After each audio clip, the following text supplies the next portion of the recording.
ये एक काल्पनिक कहानी है और दिल को गहराइयों तक छू जाने वाली। एक बार स्वर्ग में विचरण करते हुए कृष्ण और राधा एक दूसरे के सामने आ गए। विचलित से कृष्ण, प्रसन्नचित से राधा। कृष्ण सकपकाए, राधा मुस्कुराई। इससे पहले कि कृष्ण कुछ कह पाते, राधा बोल उठी, कैसे हो द्वारिकाधीश। जो राधा उन्हें कान्हा कान्हा कहकर बुलाती थी, उसके मुख से द्वारिकाधीश का संबोधन कृष्ण को भीतर तक घायल कर गया। फिर भी किसी तरह अपने आप को संभाल लिया उन्होंने और बोले राधा से, मैं तुम्हारे लिए आज भी वही कान्हा हूं। तुम तो मुझे द्वारिकाधीश मत कहो। आओ बैठते हैं। कुछ मैं अपनी कहता हूं, कुछ तुम अपनी सुनाओ। सच कहूं राधा, जब जब भी तुम्हारी याद आती थी, इन आंखों से आंसुओं की बूंदें निकल आती थी। राधा बोली, मेरे साथ ऐसा कुछ नहीं हुआ। न तुम्हारी याद आई, न आंखों से आंसू बहा, क्योंकि हम कभी तुम्हें भूले ही कहाँ थे। जो तुम याद आते, इन आंखों में तो सदा तुम ही थे। कहीं आंसुओं के साथ निकल न जाओ, इसलिए रोते भी नहीं थे। कान्हा, प्रेम से अलग होने पर तुमने क्या खोया, इसका एक आईना दिखाऊं तुम्हें। कुछ कड़वे सच प्रश्न सुन पाओ तो सुनाऊं। कभी सोचा है इस तरक्की में तुम कितने पिछड़ गए। यमुना के मीठे पानी से जिंदगी की शुरुआत की और समुद्र के खारे पानी तक पहुंच गए। एक उंगली पर चलने वाले सुदर्शन चक्र पर भरोसा कर लिया और 10 उंगलियों पर चलने वाली बांसुरी को भूल गए। कान्हा, जब तुम प्रेम से जुड़े थे तो जो उंगली गोवर्धन पर्वत उठाकर लोगों को विनाश से बचाती थी, प्रेम से अलग होने पर वही उंगली क्या क्या रंग दिखाने लगी। सुदर्शन चक्र उठाकर विनाश के काम आने लगी। कान्हा और द्वारिकाधीश में क्या अंतर होता है बताऊं? कान्हा होते तो तुम सुदामा के घर जाते, सुदामा तुम्हारे घर नहीं आता।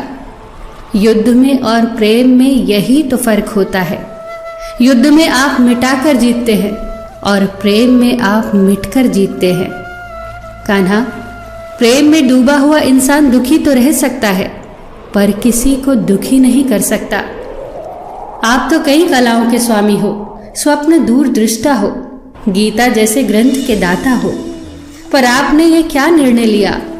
आपने अपनी पूरी सेना कौरवों को सौंप दी और अपने आप को पांडवों के साथ कर लिया।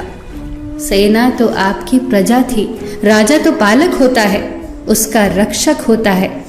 आप जैसे महाज्ञानी उस रथ को चला रहे थे जिस पर बैठा अर्जुन आपकी प्रजा को ही मार रहा था।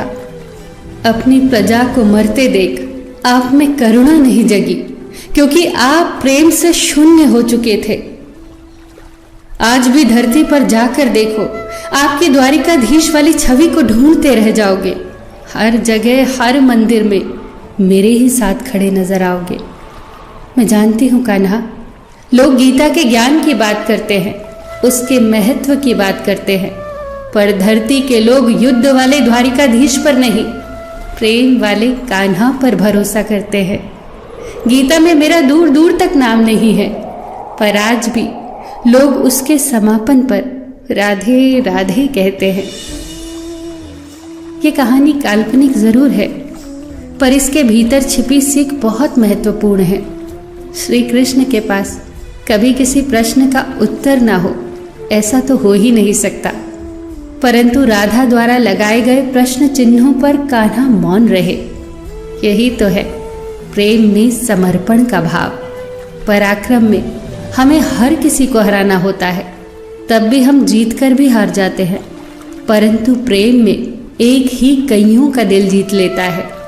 सही कहा है कि छोटी सी उंगली पर पूरा गोवर्धन पर्वत उठाने वाले भगवान श्री कृष्ण छोटी सी बांसुरी को दोनों हाथों से पकड़ते थे।